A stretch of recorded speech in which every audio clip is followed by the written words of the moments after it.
Hello everyone, welcome to Unit 6, Part 1, Chapter 6, Class Inequality. Please follow along in Chapter 6 in your textbook. So what will I learn in this video? We will define social class and social stratification. We'll understand the different systems of stratification.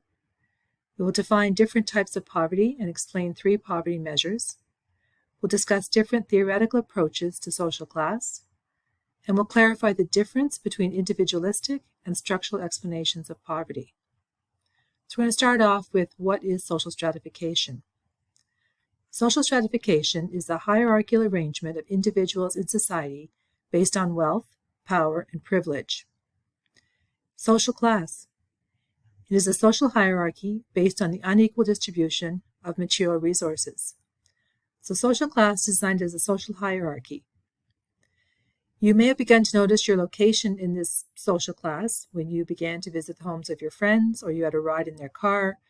According to sociologists, more affluent people typically have better life chances than less affluent, mainly because they have greater access to quality education, safer neighborhoods, high-quality nutrition and health care, police and private security protection, and an extensive array of other goods and services. And in contrast, people with low and poverty-level incomes tend to have limited access to these resources. Resources are anything that is valued in society, so anything that you would value. They range from money and property to medical care and education. They're considered scarce because of their unequal distribution among social categories. We often assume that Canada is a meritocracy, a system based on achievement rather than ascribed status. Canada's stratification system is relatively open, however, social mobility in Canada is quite limited, as we will see.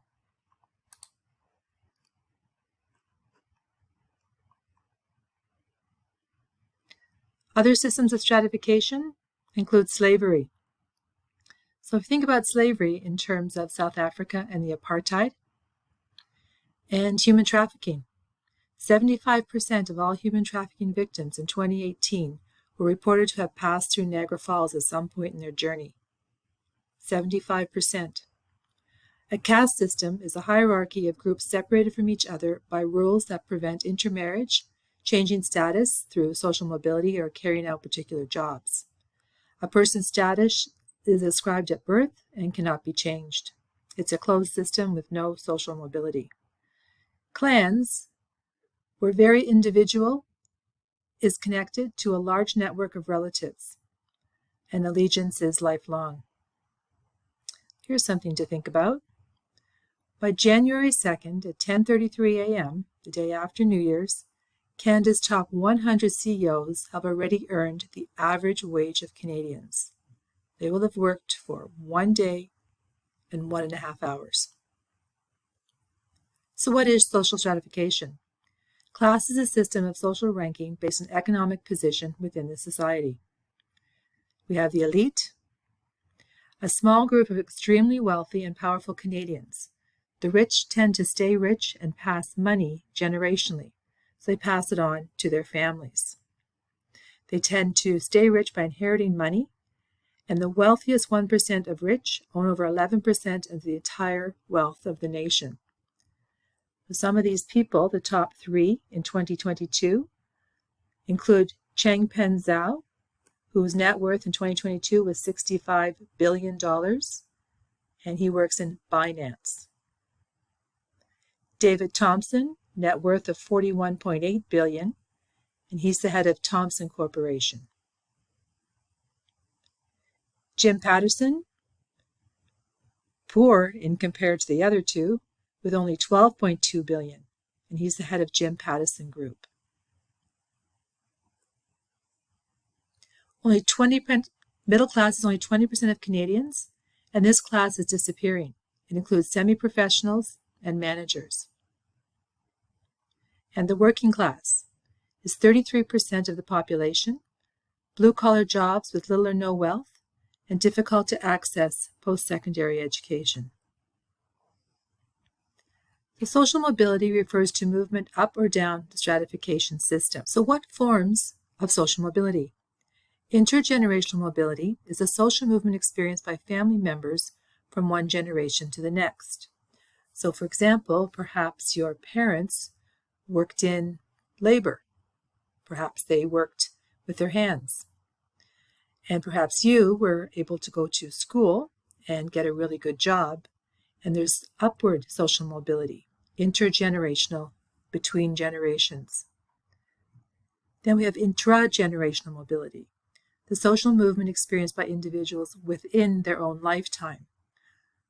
Perhaps you win $1 million. That would be intragenerational mobility. More likely than not, you'll have to earn it. Guy Labreté is a good example of intragenerational mobility. He began as a busker working on the streets and then had an idea to start this circus called Cirque du Soleil. I'm sure many of you have heard of it, and he is now a billionaire. Horizontal mobility, when people experience a gain or loss in position that does not produce a change in their place in the class structure. For example, you have a job as a manager, and you take another job at another location with the same title and the same income. Horizontal mobility. Vertical mobility is moving up or down the class structure. So, who are the poor? Poverty in Canada is not randomly distributed, but is highly concentrated among certain groups of people. And those groups of people include women, unattached singles, Indigenous peoples, immigrants, invisible minorities, and people with disabilities. And when people belong to one or more of these categories, for example, Indigenous children, the risk of poverty is even greater. So poverty is not random. 1 in 7 people in Canada live in poverty. That's 13.9%. 43.4 children in single-parent families live in poverty.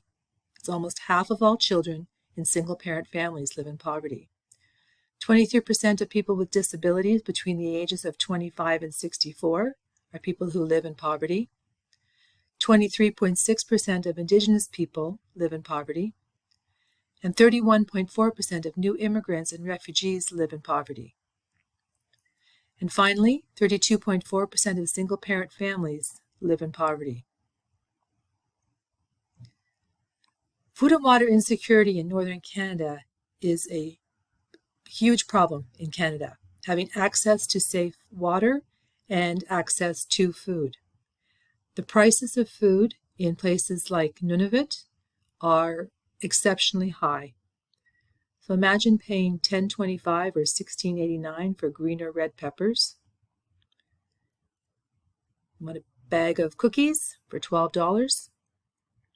Or you're trying to eat healthy, cauliflower, $8. Chicken breasts, $37. Or you want a little snack, pogos for $35. Maybe you'd like to have a pop with that, $82. Or you have to feed your child, infant formula for $55. Wash your clothes, $47.49. Try and save money by baking your own food, $33 for a bag of all-purpose flour. In this slide, in the PowerPoint, you can click on Iqaluit, Nunavut, to check out the flyer for the weekly specials. When you click on it in the PowerPoint, make sure you put in the postal code in order to get the right one.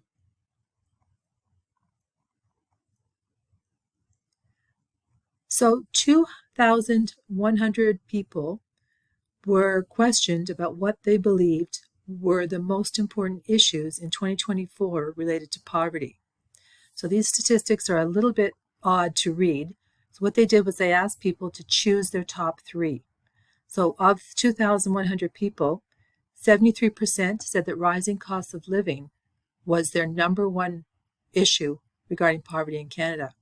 Second was affordable housing and accessibility.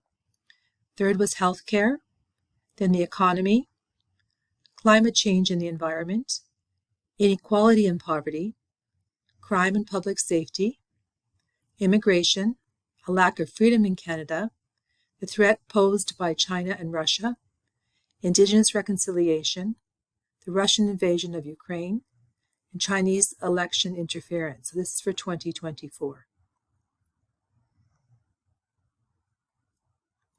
Poverty as a social determinant.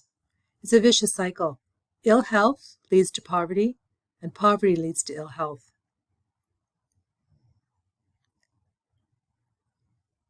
Coming up next is Unit 6, Part 2, continuing along in Chapter 6 in your textbook.